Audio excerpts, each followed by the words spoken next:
Thanks very much for joining me. You know, in the midst of these unprecedented and crazy times, government shutdown, Trump's devastation of healthcare in America, climate change, the move toward authoritarianism, the horrific war in Gaza, the growth of oligarchy, etc., etc., etc. I want to take a few minutes talking about another issue of enormous consequence that just doesn't get the kind of attention I think it deserves.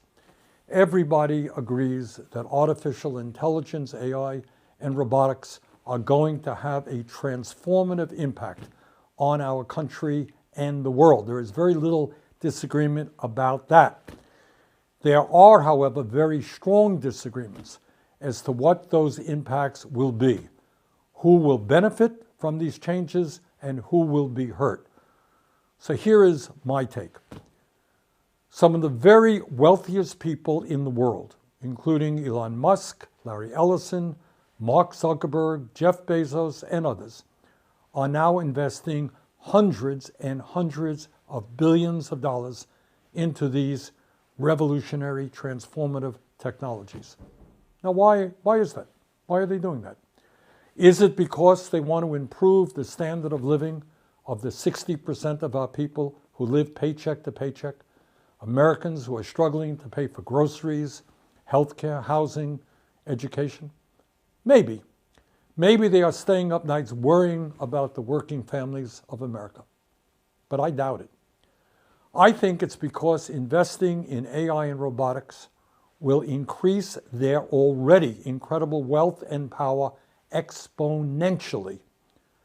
Among other impacts, the artificial intelligence and robotics being developed by these multi-billionaires will allow corporate America to wipe out tens of millions of decent-paying jobs, cut labor costs, and boost profits.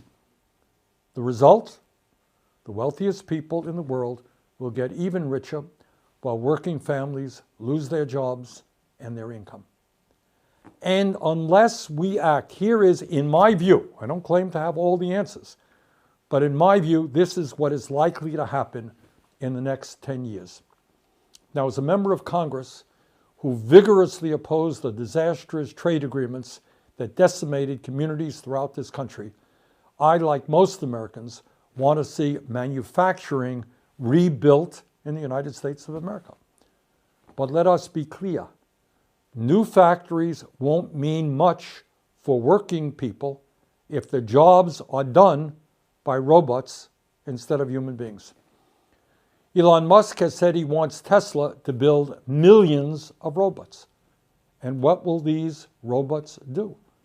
Well, obviously, they will replace the men and women working in our factories, warehouses, and in restaurants and in other areas. That means millions of good jobs could disappear. It's not very complicated. And of course, it's not just Musk.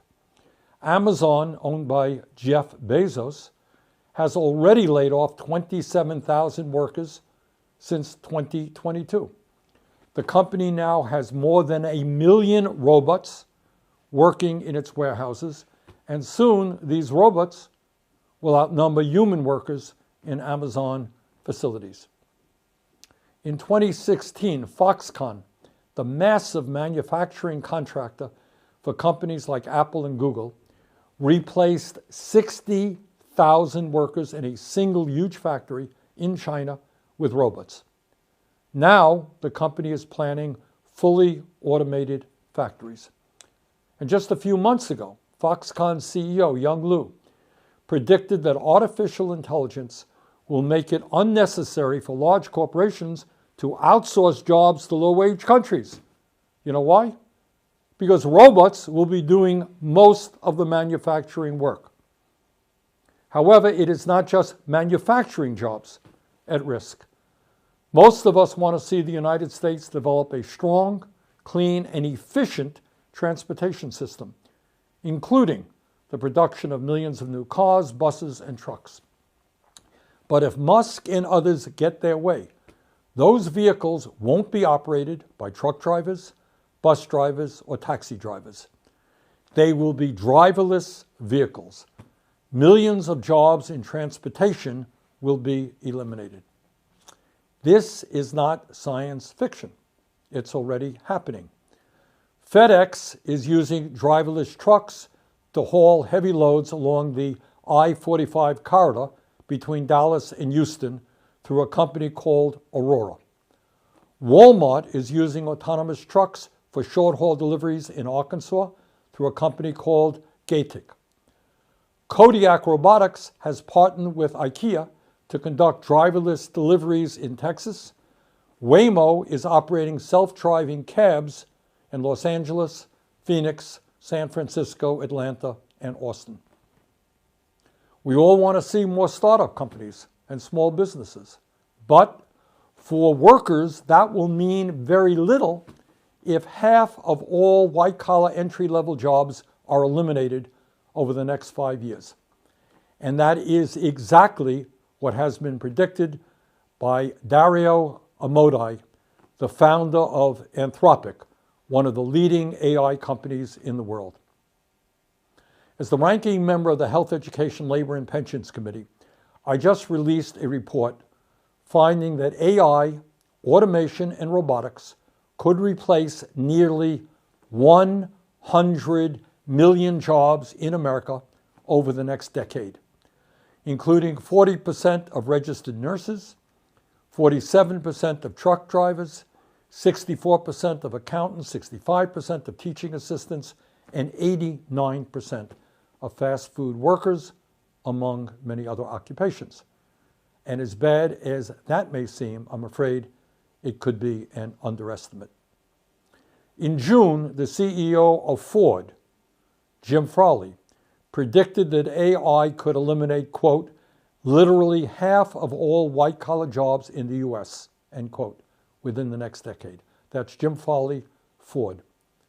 Elon Musk said this year that as a result of AI and robotics, quote, probably none of us will have a job.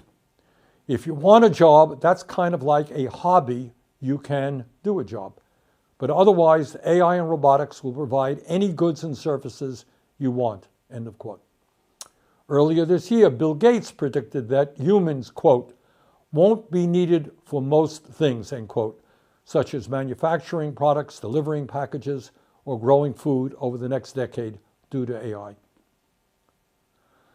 So, my friends, here is a rather big question.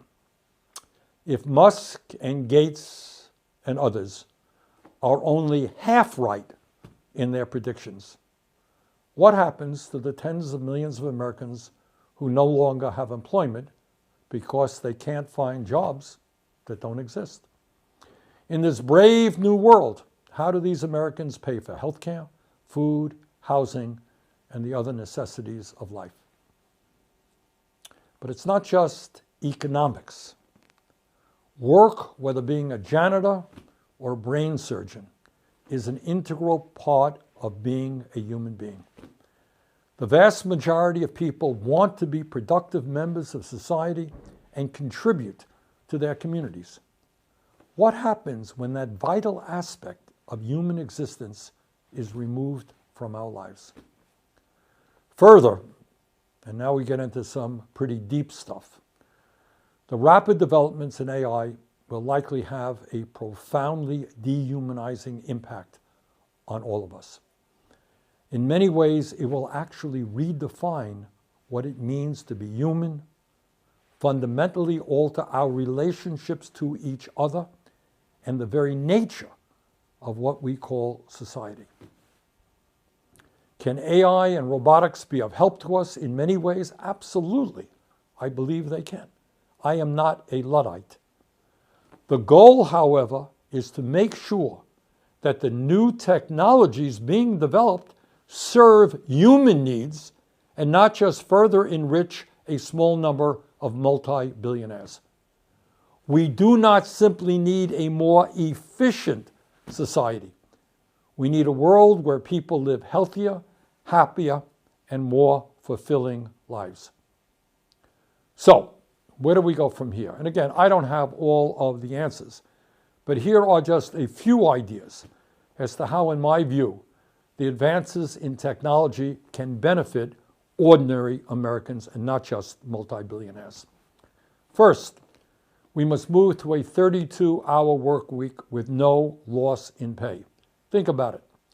Today, American workers are 400% more productive than they were in the 1940s when the 40-hour work week was first established. Artificial intelligence and robotics will greatly increase that productivity.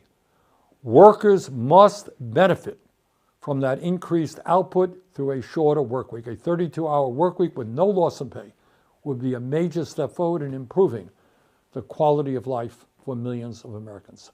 Second, we must require large corporations to allow workers to elect at least 45% of the members of their boards of directors, similar to what already takes place in Germany.